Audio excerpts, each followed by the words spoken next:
Hey,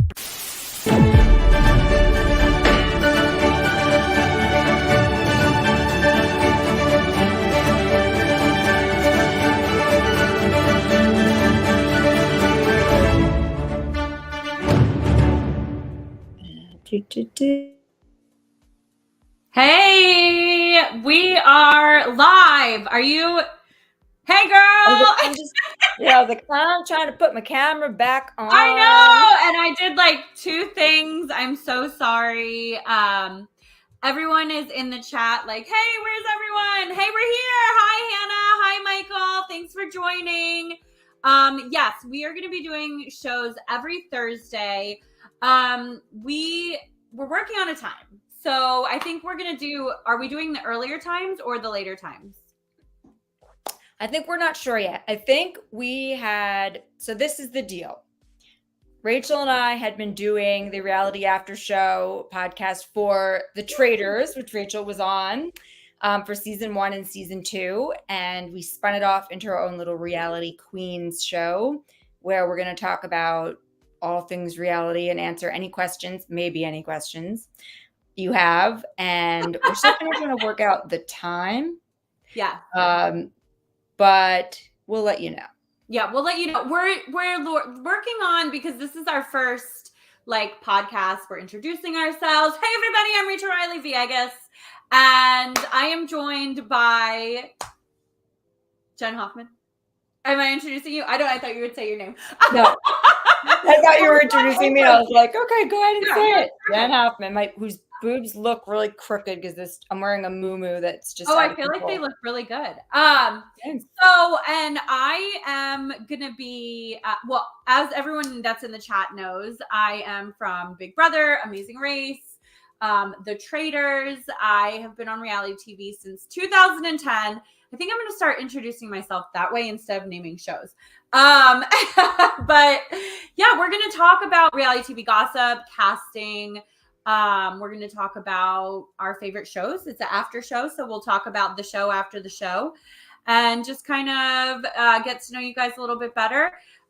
We know Wendell and Bryce have a show on here also. Obviously, Fair Play has his own show. Hey, Shay, nice to see you. And we're just kind of, Snake in the Grass, all the shows. Thank you, Michael. But we're just kind of hanging out, talking about reality TV with all of you and, all the things. Jenn, you have anything else to add? Yeah. So if people are like, who are you? I'm Jenn Hoffman. I was on The Apprentice. I should say I've been on reality television since 2007, which is crazy since I was an innocent little baby. And then I became a reality television host and journalist, covering it for The Wrap, TV Guide, OK Magazine, Us Weekly, et cetera, et cetera. Reality Wanted, where we met. Yes. My first time I met Rachel was 14 years ago when I interviewed her for her first Big Brother in the yard, actually like in the backyard at CBS. And then we've done a few things together since then. Rachel, I will say, OK Magazine, when I worked for them, I had my own column. They didn't think reality was as big as regular television.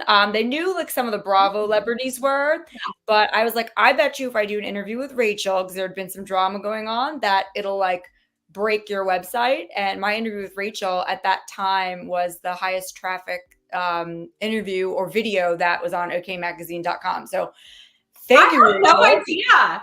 Yeah, I kind of like my career on it. So thanks. I never really told you that. I should have leveraged that more. This is the thing. You just don't know when you first come off of a TV show. You're like, I don't know what to do. I don't know how big I am. I don't know, like, what's the next step? I don't know. Am I crazy? Honestly, like all the things you think when you first get off a show. And how different was it in 2010? I mean, honestly, like now there's Twitter and Instagram and TikTok and YouTube, and like last 2010 we had Twitter and Facebook. It was Twitter and Facebook, and the title of the interview that OK Magazine posted online was Rachel Reilly Skypes back, because we had to Skype hour interview. That's how old the tech was. Like, you couldn't even do a YouTube, or like there was no Instagram, there was no live. So yeah. I remember that. That was crazy. I didn't know that it got that many hits. That's amazing. I wish I would have known more back then. See, Yeah, that's the thing. I had a column called the R list, because I was like, okay, here's my thing. Reality stars aren't A list or B list or like Z list. You know, like that's like coming. I think Kathy Griffith's show was still going on or just got canceled. The Z list show she had. And I was like, we have our own entirely different thing. Like the R list, like reality stars are separate. You can't really compare it. So I pitched that, and that became like my own column, which was a video column and going to red carpets. And it was kind of meta. It was like a column following a reality star navigating the world of reality TV and interviewing reality stars on TV. And as much as I've tried to escape, that was in 2010 that started. It's basically never ended. Like, I'll leave and go be like a journalist doing hardcore investigative journalism, or I'll go leave and be a yoga teacher. And I always end up right back either on or talking about reality TV because I love it and because it's interesting. Same. And No, I love it too. And okay, so I feel like for me, reality TV is just like who I am. Like, it's in my little soul. Like, I can't get past it. Like, I love it. I want to be on it. I want to talk about it. I want to, like, all the things. Like, I don't know. It's crazy because people are like, what do you do? And I'm like, reality TV. I don't like, yeah, I feel the same way. And yeah, and for a while, even after coming off the show, and it's like The Apprentice. So I had, business, like I was a digital marketer and I was working in PR, but I'd been a journalist before it. People were like, what are you? And I would just be like, I'm a reality TV person, like, yeah, forever. That's, what are you? Yeah. Yeah, it just kind of like stays in your blood. So it's interesting because I feel like a lot of people, there's so many different types of reality shows. There's obviously like a one-off, like you go on Court TV, or they used to have a lot more like one-off dating shows. Then they have like our competition shows, or they have the docu-follows where, you're on, you're a housewife or something.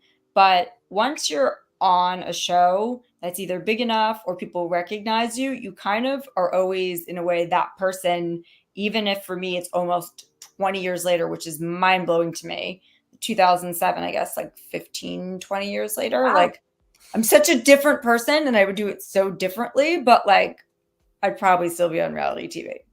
Oh, 100%. I would love to go on all the shows, frankly.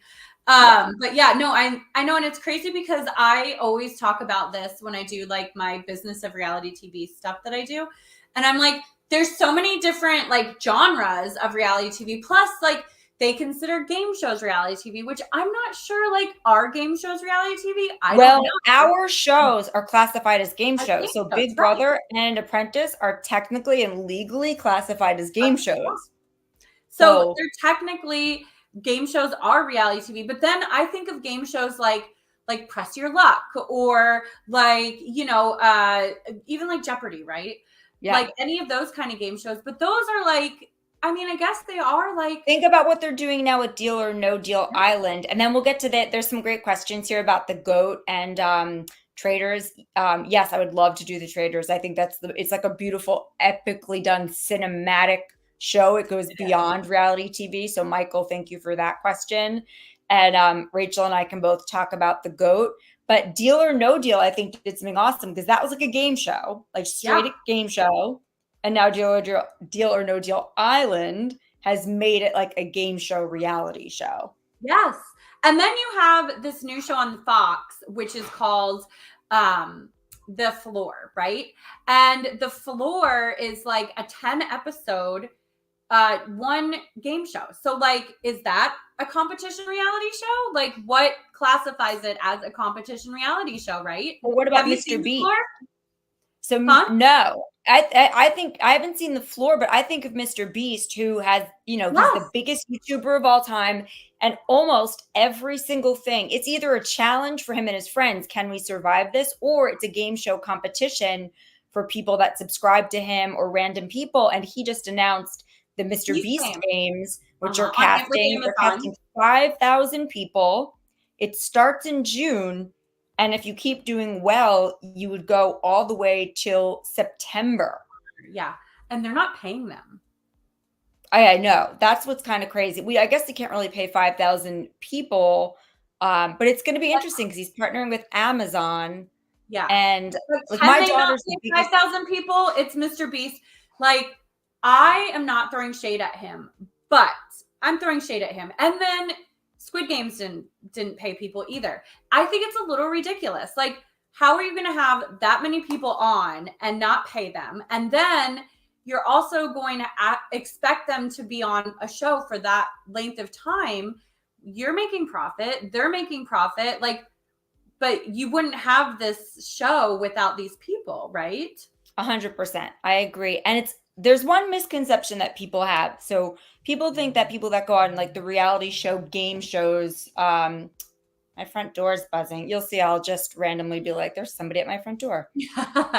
Well, good. I'm glad that we're breaking the fourth wall because my lighting is messed up and I'm like, okay, I want to fix my lighting. I don't know. People think that people get paid a ton to go on reality TV shows. And obviously, once you've been on a few, you can negotiate. But like when people are on their initial season of Survivor, Big Brother, Apprentice, like they pay you, but everyone's like, oh, you got rich, you went on that show, even if you didn't win. No, they just pay you what people might make at like an average job, but when you add up all the hours, it's actually literally less than minimum wage, but you're paid to be there. So like you could miss work if you had the average job and go on a reality show.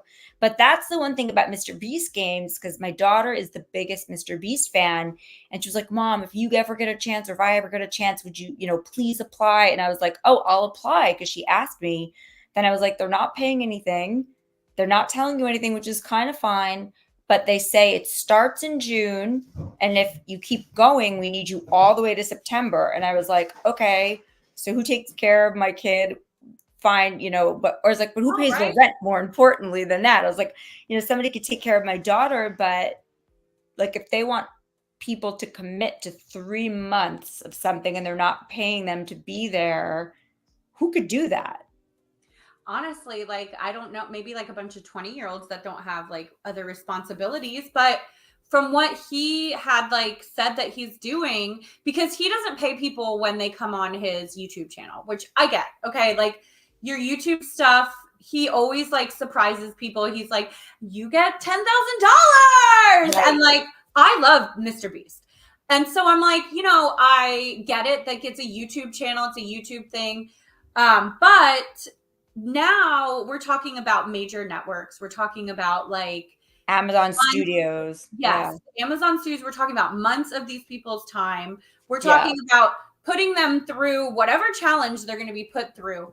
Plus like 5,000 people, they're not going to have, all these people that people are going to know. Like look at 400 people on Squid Games. It's just like, It's ridiculous at this point. Why do we need 5,000 people cast on something that is going to have, like, that's not a reality show. That's like a game show. But it's not even a game show. It's like 5,000 people. They don't even, I cast for You Bet Your Life with John Lennon. Jay Leno, John Lennon. Oh my gosh, the Beatles. I was like, wow, you got the ghost of John Lennon. Look at me. Hey. No, but with Jay Leno, and we had to cast 3 people per episode, and there was like 400 episodes. So it was a lot of people. But like even that, it was not like this. You know what I mean? It's just like finding 5,000 people is going to be hard. I mean, I am excited to see what it is, and I know his YouTube channel has a certain demographic, but if they're pivoting to Amazon, which is like a paid model, people pay for their Amazon Prime subscriptions, that demographic's a little bit older. It's maybe more diverse than who watches his channel. I'm like, that's why I was like, how can you find 5,000 people that can spend months without being paid? Because a 20-year-old, a 19-year-old can do that, maybe, but not most. But 5,000 people of all they said they want all ages, shapes, and sizes. And I'm like, that's going to be insane to cast. I saw a couple of people posting casting notices, so maybe we can reach out to them and get like updates on how it's going and how they're casting, because I would love to see like a docuseries simply on just casting that. The Mr. Beast games. Yeah. So Brendan got a call for it and he was like, no. Right. He was like, I cannot leave my family for 3 months, first of all, for free, but also just in general, he can't like just pick up from work for that long. And it's like a Big Brother style at that point. I don't know. We'll see what happens. I mean, they're casting now, and I guess it's supposed to start filming soon, but do they have 5,000 people? I know I've read in blogs and stuff, a lot of the people that they're putting on the show are his friends from like stuff people have filmed before, things like that. So I wonder if he is going to give them any money, or if they've already like gotten $10,000 last time I was on Mr. Beast's thing. So I wonder if like they're just going to do that.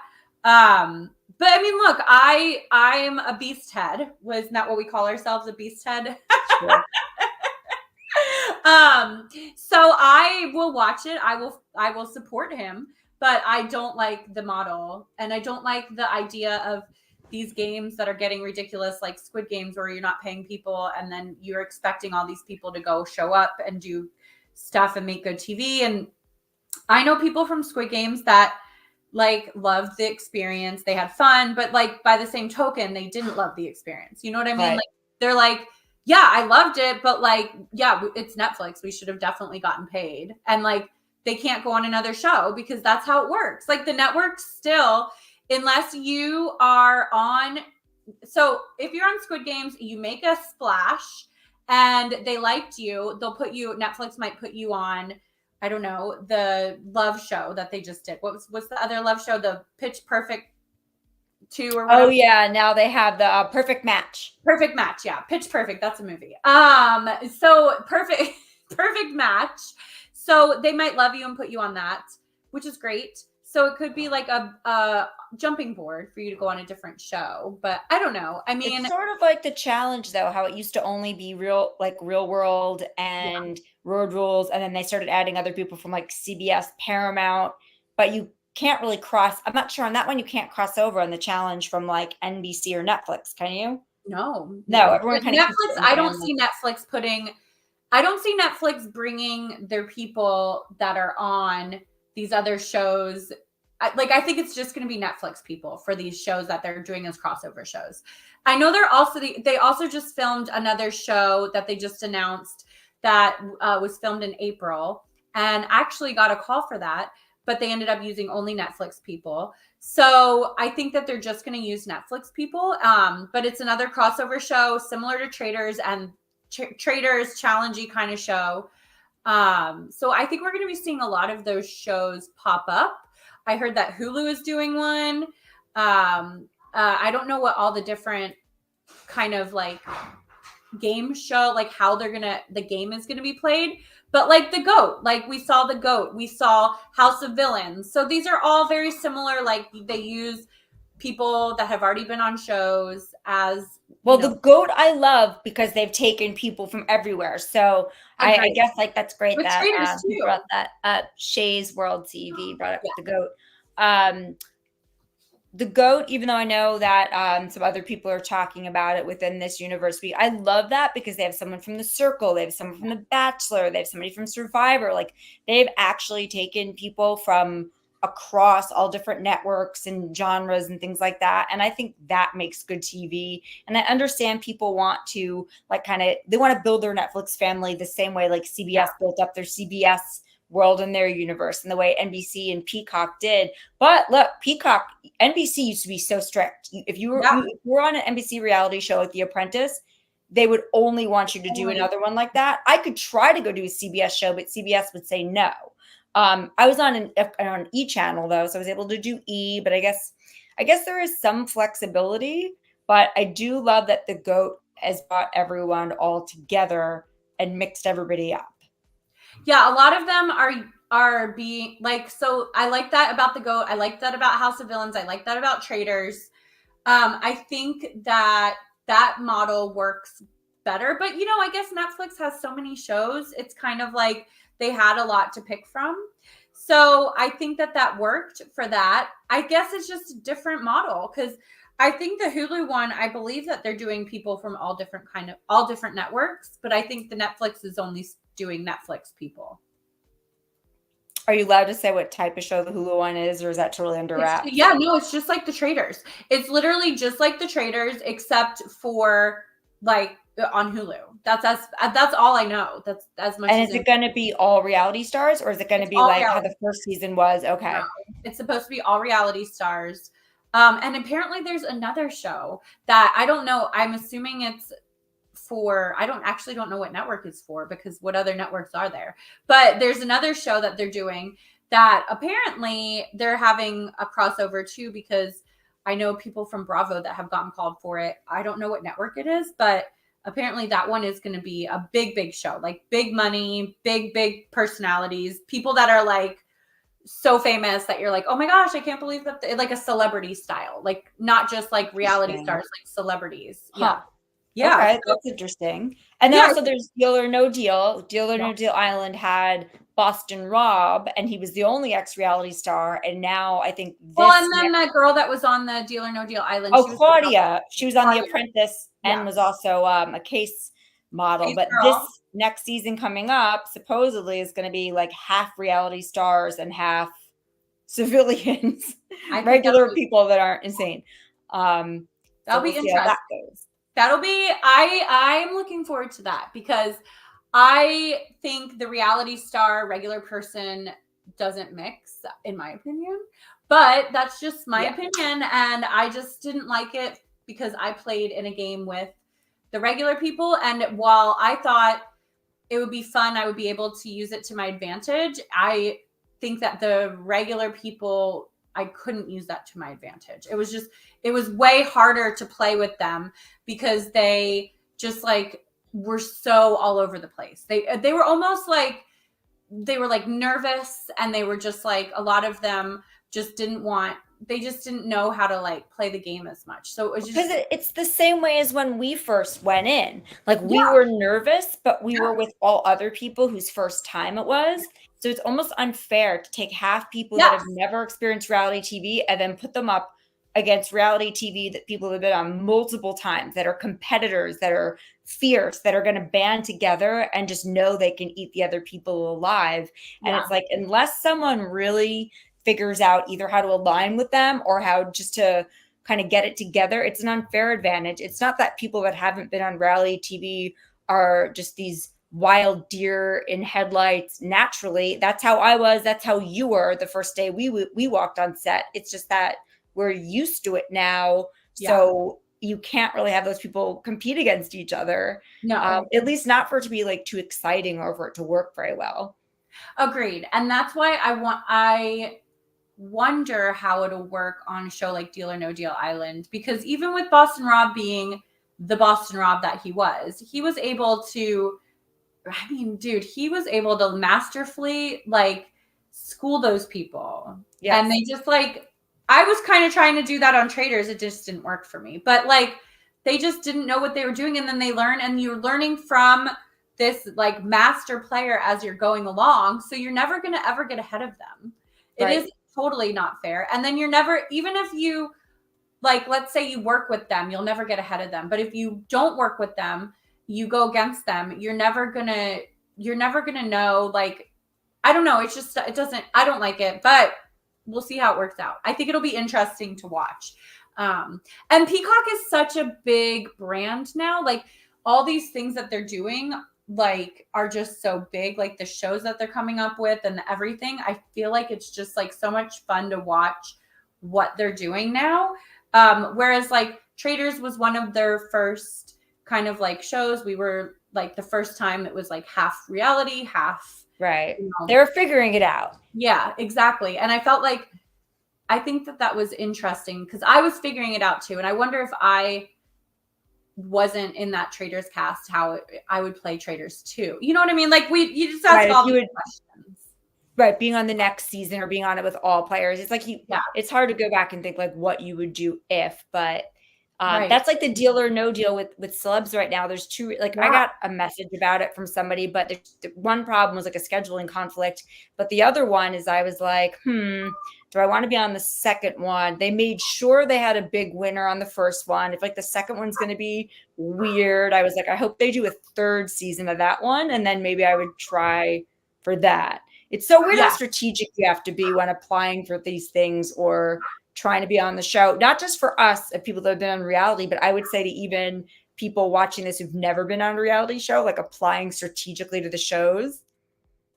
Yeah. Oh, 100%. Well, also I was going to say, because Michael pointed out that yes, Big Brother 13 was half new people and half returning players. I do agree.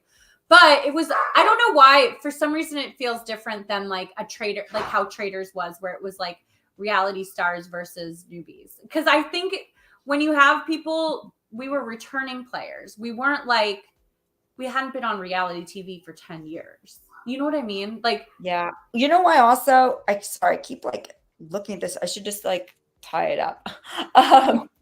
It's, I think part of that's also because the way the nature of that is that you get in the house and then you get settled. It's not like it's this cinematic competition where every single second, even though on Big Brother, every single second is part of the competition.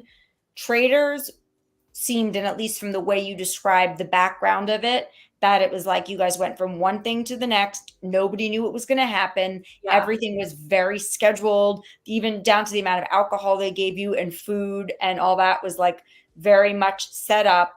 It was competition versus competition versus competition without a lot of ton of downtime getting to know each other. So the Big Brothers, returning players versus new people seems like it would make more sense for those people to integrate, get used to the cameras. And a lot of them are super fans too. So they're so used to watching it. But Traders was totally new. Yeah. So to have something new that you don't know the game, to have new people go in versus gamers and reality people, I think was a lot tougher. Oh, 100%. And like I said, we've been on television for like 10 years at this point. So it's like you're comparing like when I had just come off of Big Brother and then I went back to Big Brother. And same with like even Dick and Danielle, they had been on season 8 and then they went back. But like, and it was different back then. I don't know how to explain the differences, but like the reality TV world was different back then. Just like being on reality in 2010, 2011 was so much different than it is in 2023 or 2021. He said, you make good points. Yes. Thank you, Michael. Thank you. How do you find it different? Because I right now haven't been on a reality show in a few years. I've been hosting and doing journalism and showing up on podcasts, but I haven't done a competition or a follow show. So how is it different? It's a lot more about the show now, I think. So like, it's more about the show of the show. Like it feels more, gosh, I don't know. Like it feels more like a show rather than just being on a reality show. It feels more like a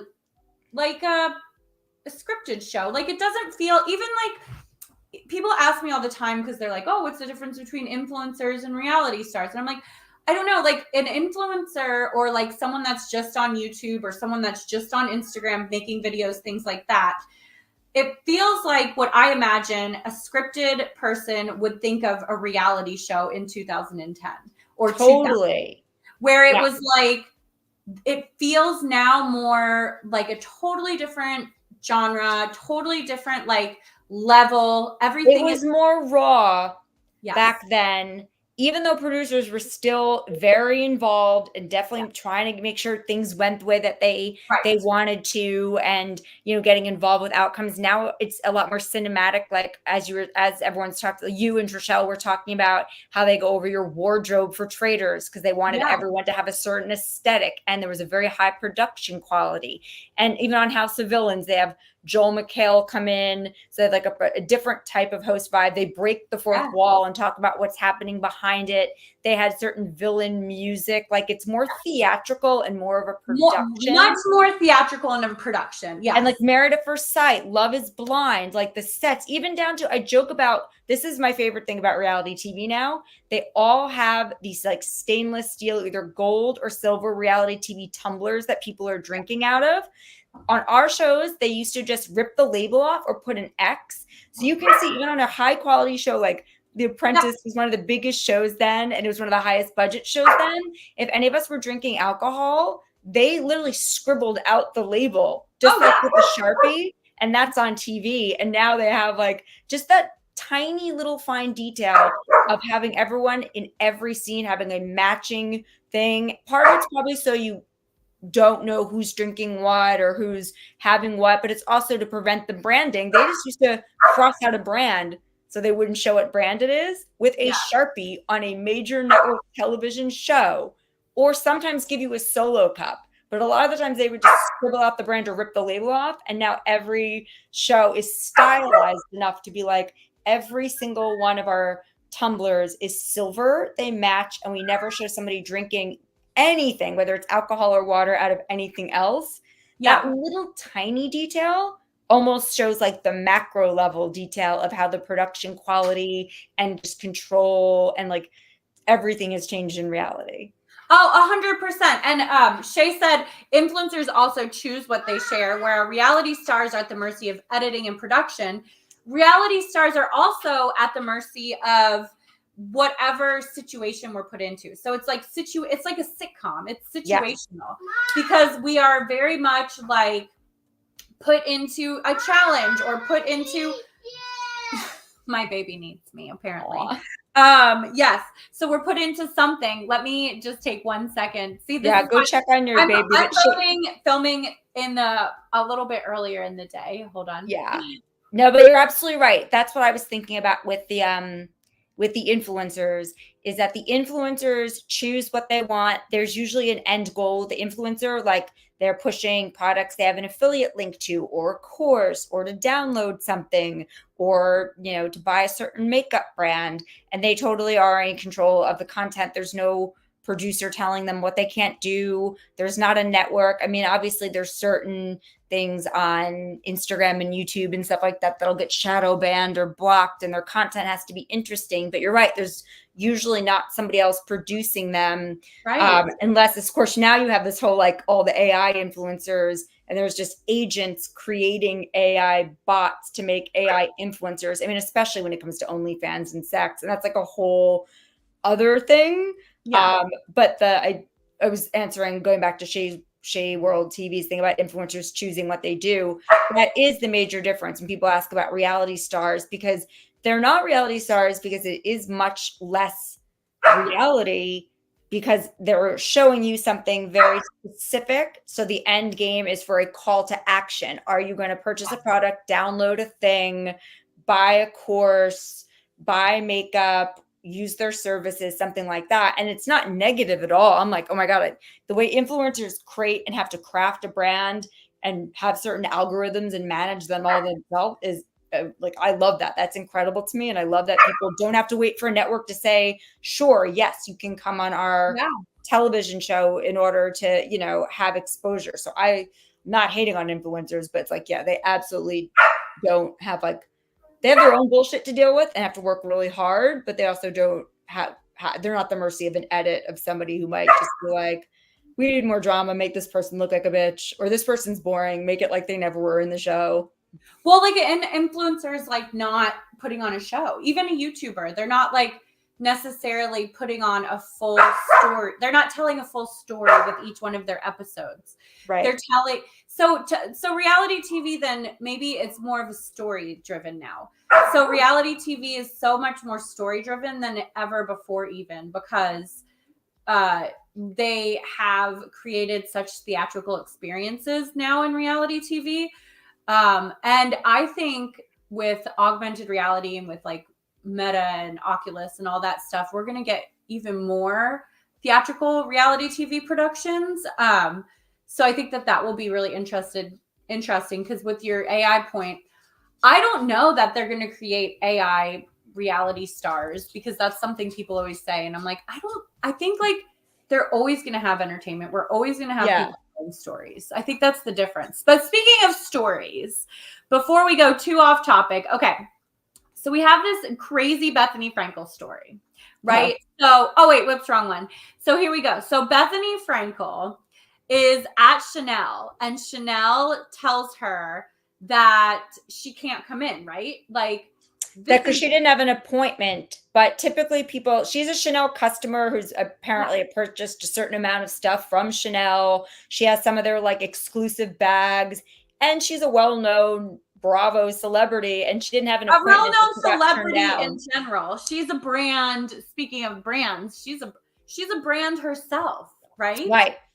So I do think the interesting thing is that they're saying her 3.5 million fans, how they're going to respond to it. Well, Chanel does not have to respond because it's Chanel, right? So like Chanel is a brand that doesn't have to respond. If this was Target or if this was, I don't know, Old Navy, then yes. But being Chanel's a different type of clientele. So they don't really have to respond. And their clientele is not really probably even reading this article, to be honest, right? I mean, they don't care. But I do think it is interesting to note that like her pretty woman moment can happen.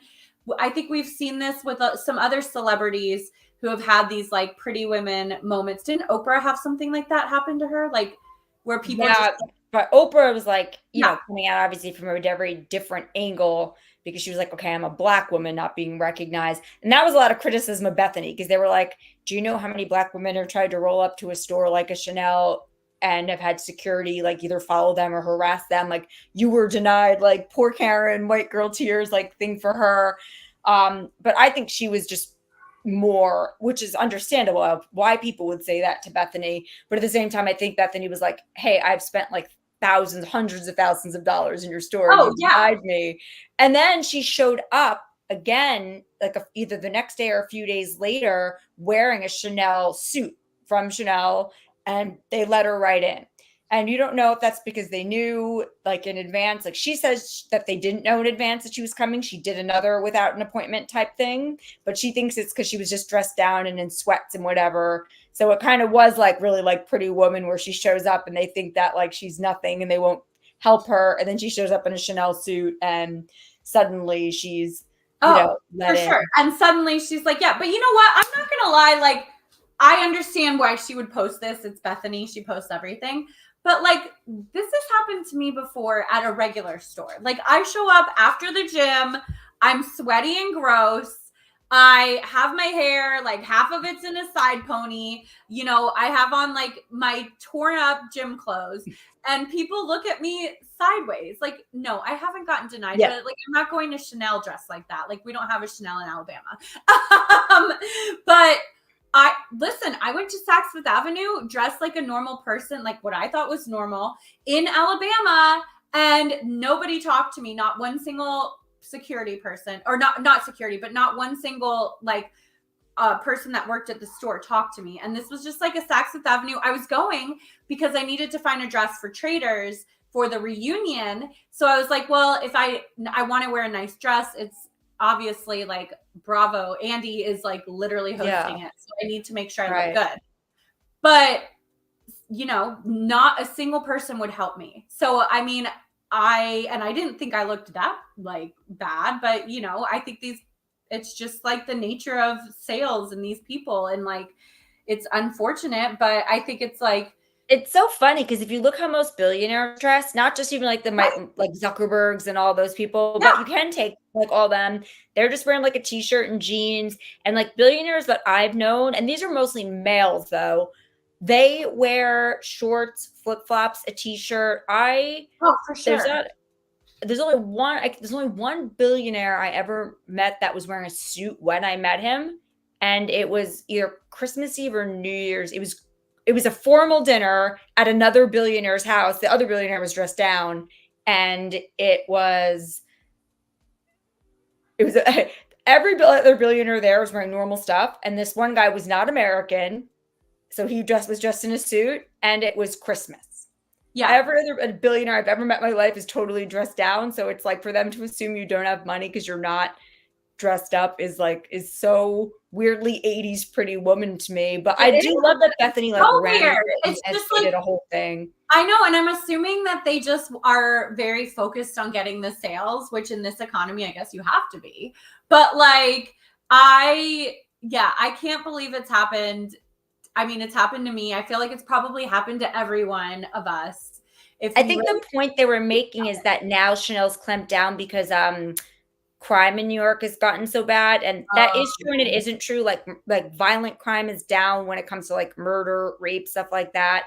But Like assaults are up in certain areas, but robbery a lot. Like somebody going into a Chanel, even while they're open and like robbing them, and smash and grabs and things like that are way up. So that was like the justification and why people have been saying it, that now a lot of places are by appointment only. It's people they know. It's not to try to, it's not even just trying to maintain exclusivity anymore. It's just basically protecting your merchandise from like a little bit of chaos. And that does make some sense to me. So I was like, all right. And Bethany did say that. She did say she recognizes there's an issue with that and they want to protect their stuff. I don't remember which store it was. It was a store that was either like a Coach or Chanel or a Louis Vuitton or something, that my uncle's apartment was, it overlooked it, and he watched a smash and grab job go, like a planned one. Like people pulled up, smashed the windows, grabbed and did it. And he was like, holy crap. Obviously the police came, but just missed it. And it was one of those high-end stores. So I think they've tightened security. We totally just got off track with that. But no, that's crazy. It's crazy that's happening. People are asking in the comments if either of us would do Dancing with the Stars. I would do Dancing with the Stars. I would love to. That would be so much fun. I'm and then a Hannah horrible dancer. Oh, well, I'm too, but like I'll still do it. Isn't that the point? Aren't you supposed to learn how to dance? I guess so. That's the one I would be the most afraid of doing of every single show, because I'm such a horrible dancer that, I mean, I guess that could be my story arc, that it's, you know, just cannot dance, is terrified of dancing. I'm afraid of very few things. Like I'll get, actually I'm scared of bugs too though. So Fear Factor would scare the crap out of me. I'm not scared of anything. I'm scared of stuff, but I'm not like, I put my fears aside and I just do it. That's what my like mentality. I'm just bad at it. I think that's what it is. Like being scared of dancing on there, that's fine. Because if I don't really care in the end, but like I'm so bad at it that I'm like, I might injure myself or my dancing partner. So if they were like, would you like to do it? I'd be like, yes. Yes, right? Well, I was going to tell you that Hannah said she liked our photos. So oh yeah. Tell that to Fair Play. Yeah, I will, because Fair Play told us it was busy. He said it was too busy. So, you know, I don't think it's too busy, frankly. Let's see. I was also going to show this. Okay. Speaking of New York. So did you see that the Real Housewives alum, Sonja Morgan, I probably pronounced her name wrong. Sonia, whatever. Sonia. Sonja. It's spelled like a Sonja. She sold her New York townhome. I don't know why this is a big story, but since you're in New York, is real estate in New York going down? Is that what's happening? No, if she sold it at auction, that means she couldn't pay her bills.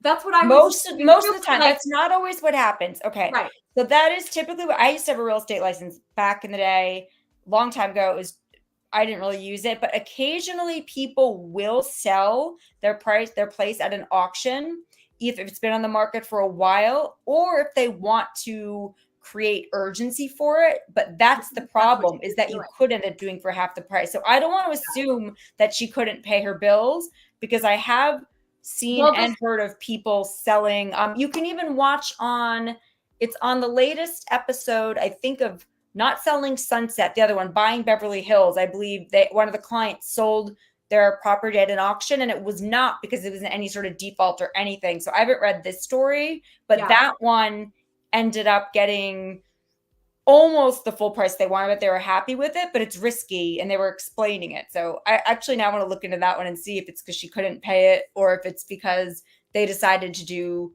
an auction. But no, New York prices are out of control. The rents, the home prices.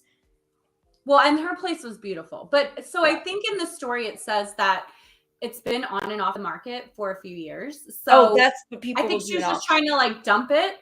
And she said in her statement, she just said that she's like an empty nester and she's like tired of it or whatever. But I was thinking it's a gorgeous home. Like, I mean, just for her, I don't know, like selling it for half, like the maintenance on that is a lot, because so the maintenance, I was just looking at Fair Play just jumped in and said it is Fair Play. Oh, hey, Fair Play. He said that it's a lot. It's busy, but we like it. I like Yeah. Hannah's fighting back. There we go. Thank you, Hannah. I actually agreed with Fair Play that it was kind of busy, but I'm also like, I don't care. I like it. I kind of like it. So if you buy the maintenance on apartment, a $1 million apartment in New York City is like a 1-bedroom apartment. The maintenance on that could be $1,200 a month. That's in addition to your mortgage. That's like there could be an HOA fee on top of that, but that's going to be around $1,200, at least $1,000 to $2,000 a month plus the taxes. So if you think whatever home that Sonia had, she must have been paying thousands per month just to maintain it. Like it could have been a 6-figure amount per month just to maintain it said that in the article. Yeah, it does say that in the article. Speaking of maintaining homes, okay. So Jax and Brittany, they have a beautiful home. We saw them on the Valley. They just got divorced. So is Jax dating this new model? Like I'm a little sketched out because he posted this. I'm not dating anyone. I wish you knew the full story. It's not the situation, not what you think.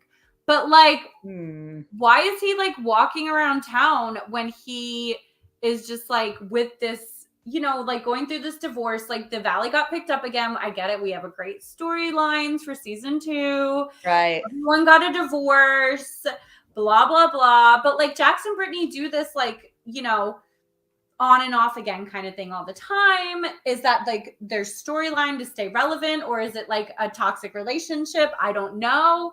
Everyone says Jax is like toxic, but I'm like, he's literally walking around with this beautiful model. And if I was Brittany, I would not be feeling comfortable. Unless she asked somebody else, or unless she left him and said, see you later. So I haven't finished. So I've been watching The Valley finally, and actually like The Valley now better than Vanderpump Rules because I have children. I'm older. I relate to The Valley now. Like I don't relate to Vanderpump Rules at all anymore. I'm like, even though they've grown up and they're older too, I'm like, I don't understand those people. I used to live down the street. I've been there. I had a friend who was on the show.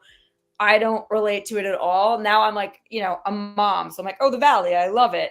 Yeah. So I've been watching it, but I haven't gotten to the end. I noticed how Fair Play has quietly disappeared because he might know what Jax is up to because they're like enemies, or they were enemies from House of Villains. Yeah. And I think obviously since Fair Play shows up doing things at Jax's bar, they have to be somewhat friends. So Fair Play might have some secret intel. He might have some tea. I hate that phrase, spilling the tea, but everyone uses it. So I love that phrase. That's so funny. I started using it in like 2014 and I still love it. Yeah. Okay. So my tea is that I lived in the Valley also, and I'm a mom now too. I like everything about the show, except I think that they could have had a better cast. And I've heard that they're going to put Sheena on this next season because apparently she just bought a house in the Valley, and Lala apparently bought a house in the Valley. Oh, yeah, they're definitely going to transfer them onto there. I know Lala. I had thought that Lala was being primed to move off of Vanderpump Rules and possibly into the show The Valley because she now is, you know, not just a mama going through that truly horrific custody battle with somebody who I will openly say sounds like the worst monster ever. I don't care what type of person Lala is anymore. I'm like Team Lala all the way when I've seen the way he's treated her in the custody battle she's going through. But now she has like the insemination and the fertility. So it does. I think you're on the right track that they're like transitioning some of the Vanderpump married couples to like the Valley to make the cast more interesting because certain parts it's boring, and there's certain people that are kind of random. Like they're all well, everyone's random. Like the couple in Hollywood. Oh, it tripped on his hand. Okay. I can't even see. Fair Play's emotion is like with his emoji. Is it a shush or what is it? A shush emoji. Well, listen, I'm sorry if it's a shush emoji, but we're just spilling the tea. Fair Play. I'll tell you this. I think that the Hollywood couple, the realtors, are a little random. They don't even live in the Valley. Let me go get my baby a wipe and I'll be back. Okay. I have another story for you, but I don't know if you know this story. But so Jerry Turnell and Kendall Kardashian are, I guess Jerry's on the newest episode of the Kardashians. Yeah. Kendall's a huge fan. So basically, Kendall is saying that she saw something on his phone. Fans are like freaking out because they're like, is this just from the show or is this real? Is it like, she see that it was a picture of Teresa and that they got engaged, or did she see that he's like texting with the new bachelorette? Like, what's the story? So they picked a new bachelorette, Golden Bachelorette, and it's Joan, who Jerry had You left. helped pick it. You were casting. Yeah, it. I helped to pick. Well, I didn't pick her, but I helped to pick the suitors. The suitors, yeah. Yeah. So I did work with casting season 1 as well, and I think that the Kardashians were filmed. I know, baby. You're okay. Go ask your sister to help. Look, I've been on 2 episodes of the Kardashians. I've been on 2. Yeah. One of them, me and Chris staged, like, it's okay, I'll tell you what, me and Chris staged a whole, and I'll say a lot of the stuff is true. So it's like they're real life, and then they figure out how do we capture the drama of the moment. So on one of the episodes that I was on, Khloe didn't show up for something that was honoring Caitlyn when it was Bruce. So Bruce was having this moment, and Khloe didn't show up. And that was real that Khloe was supposed to show up, and she didn't. But they wanted it to be like the media was angry. So they pulled me aside and said, will you and Chris get into an argument or get into a fight? So they filmed this whole argument with me being like, you said Khloe was going to be here and no one else from your family showed up to support. And, you know, we're all really mad. And where's Khloe? And they filmed we did 2 takes of a whole fake fight between Kris Jenner and I, who were like cracking up in between scenes. And they don't typically always do that, but it was a real situation. But they were and the media was actually asking, where is Khloe? That all was real, but they couldn't really film the randomness of it. So they were like, hey, will you come to a scene to show that this is actually happening? So I'm like, did Kendall really see something on his phone, or did the Bachelor people get together with the Kardashian people and be like, let's tease something to make it more interesting? I'm always a little skeptical.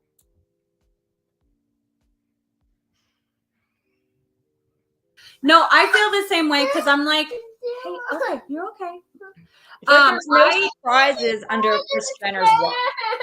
Plus, it was filmed like a year ago. Or not a year ago, but it was filmed months ago. Oh, so maybe she had just seen what we knew, what we know ended up happening is that he didn't end up together with. Well, I'm wondering, but I think it was even filmed before the divorce was announced, because they must have did they film the Kardashians before the New Year? Because they had announced it in the New Year. So I'm wondering if, like, when they would have even filmed it. Based on that, I wonder what the news story or what the story is. But I feel like they're just teasing it to get people to watch the Kardashians to see what's going on, since they're about to film the Golden Bachelorette, or they already just finished filming it or something. I don't know. I just think, like, in my opinion, I just feel like there was not anything really for them to watch or to, like, you know, get excited about, as we would say. Right. I don't know. Car going up there. Hold on. So Hannah said, what? Okay. So Hannah said, what about Big Brother? Are you, Rachel, and Jenn excited to watch? I'm excited to watch the new people. Someone would go. Oh, yeah. And Rachel and I have been talking about covering that when it starts in July. She knows way more about it and can talk about it, but I love Big Brother. I'm a huge fan, so I'm excited. I want to backtrack. Somebody asked if I watched Next Level Chef. No, but if that's the one that Marcel Vigornot, I always forget how to pronounce his last name, was on. He and I had filmed a show together a few years ago, and somebody just won that. So if that's Marcel's show, congratulations to Marcel. He was fun. I filmed a show with him, but I don't watch it. To answer Hannah's question, her first question was about that one, but her second question was about Big Brother. Oh, Michael said someone on a reality show is not getting edit time or confessionals until they have a fight or get booted off. You almost forget that they're on the show. That is true. So that was with regards to influencers versus reality stars, and also with regards to the fact that we were talking about the 5,000 people on the Mr. Beast games. Like, you're not going to see they're going to have 5,000 people just to, like, have a background audience, because you're not going to ever get to know 5,000 people. Even on Squid Games, we didn't get to know 400, you know? Right. That's why I thought it wasn't worth it at all, even though I feel sorry, because it's my daughter's. Mr. Beast is her absolute favorite thing. And like you said, your family loves Mr. Beast too. I was like, I'm not getting on an airplane to even go to one place where they're not paying me anything just to be like a background actor, because they'll probably eliminate, it's going to be like 1,000 people get eliminated the first day. And then like, I have a life and have stuff to do. And like, if I was maybe like 19 or 20, I'd be like, oh, that's so fun. They're going to fly me out here and I could do that. But like right now it's like, I wouldn't have the time to like for free get on an airplane to go somewhere, stand all day and not be paid to be in the background just to compete to something and have them like cut 1,000 people in the first day or something. I would be like, I mean, I wouldn't even like, I don't even want to walk to the grocery store unless it's like absolutely essential that I go there. So yeah, I think they'll cut like 1,000 people on the first day also. And then I think they're going to probably, actually, I wonder if they'll cut like 2,500. I just feel like they're going to have to get rid of people really quickly. Because even with Squid Games, they got rid of 200 people in that first challenge. Like it's just going to be so quick. And then I hated on Squid Game how we had the player, 124. It's just like, come on, these people have names. Like, can we just like? I like just because it kept in line with how cold and cruel Squid Games was, that you're not even a human. They treat you with no dignity. So even though this was real people playing after a movie, I do like they kept that icy coldness of it going, where like you matter so little that you don't even have a name. A name, yeah. Yeah. Yeah, I mean, I see your point. Yeah, I guess like that is definitely icy cold. But then what about Mr. Beast games? Like he's not icy cold. I hope they don't do that for that. I liked it for Squid Game because it was a genre and it was taken from a film that was very interesting. And it was a great film. So if they were going to repeat it and then do it the right way, they would have to do it that way. Yeah, for sure. Okay, so everyone wants to know if we watched The Goats. We had like Hannah and also Shay. I'm trying to find Shay's comment. Yes. Did we watch The Goat? Would we go on The Goat season 2? Yes, I would go on The Goat season 2. I am watching. I think we kind of answered this question about it, that we're definitely watching. We're going to be covering it on this podcast. That's something that we're going to do. I think you said, Jen, you still have to catch up on The Goat. I've seen just the first episode. I don't care if you give me spoilers though, but I just saw episode 1 and then I need to catch up a little bit. But that's a fun one. I would go on that one too. It's fun. It is a good one. I like how they incorporate the different reality show challenges into the reality show. So it's like a very like a reality world. But anyways, I know we have been on this podcast for like over an hour. I know, we gotta jump off. Yes. My little son is like, taking off his clothes, spilling popsicles on everything. It's like 5 o'clock over here. It's 6 o'clock for you, right? Yeah, it's almost 6 o'clock. Yeah, that's the time when the kids want to run around and go crazy. They need their parents. It's basically like we can only do a podcast when they're in school or like at midnight. Literally. Wait, what does it say? Any pretty ladies, fair play, like can't be bad. That's true. I guess that is true. Oh, and then Michael asked if we go on Deal or No Deal Island. We talked about that before, and I think I probably would. Somebody actually messaged me about it from casting, but this second season there was like a little bit of a scheduling conflict with my daughter's summer, and I also was curious about how season 2 would play out, and I'm like, you don't ever want to give up an opportunity if you have one, but I'm like, I kind of would go on. I hope if I would go on Deal or No Deal Island, it would be the 3rd season. Okay, I like that. I would go on the show. I think I would, 3rd or 4th season, I think would be a good one for me too. I mean, I'm not going on season 2 if that's what the question is, but I love the show and I would love to do it, but I also would want to know how the game is going to change and play out, because me too. I'm still confused, and I watched the whole first season, like watched it more than once. Yeah. And I'm still confused about it. I'll be honest. I'm like, wait, so what do I need to do? How do I get the 13 million? Like what? Yeah. Like, why did Rob go home? I mean, I know why Rob went home, but like, I think it's just still like, I'm still trying to figure out. Yeah, I need to study another season and see what they do with the mix. Yes. Thanks, Fair Play. Yes, thanks, Fair Play. Okay, well, everyone, thank you so much for joining. Jenn, where can we find you?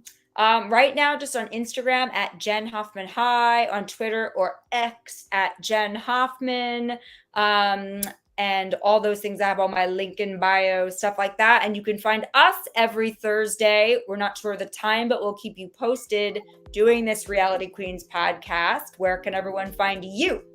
You can find me at Rachel E. Reilly Villegas on Instagram and Twitter, Rachel E. Reilly. And here on the Reality After Show. And I will be here every Thursday. Again, not sure what time, but we will keep you posted. I also do these Amazon Lives on Mondays and Tuesdays, which are super fun. We talk about products, do crafts, all the fun mom stuff. So join me there as well. But as for tonight, it's so great to talk to everyone. And we will see you guys on another Thursday. Bye. Bye. Good night.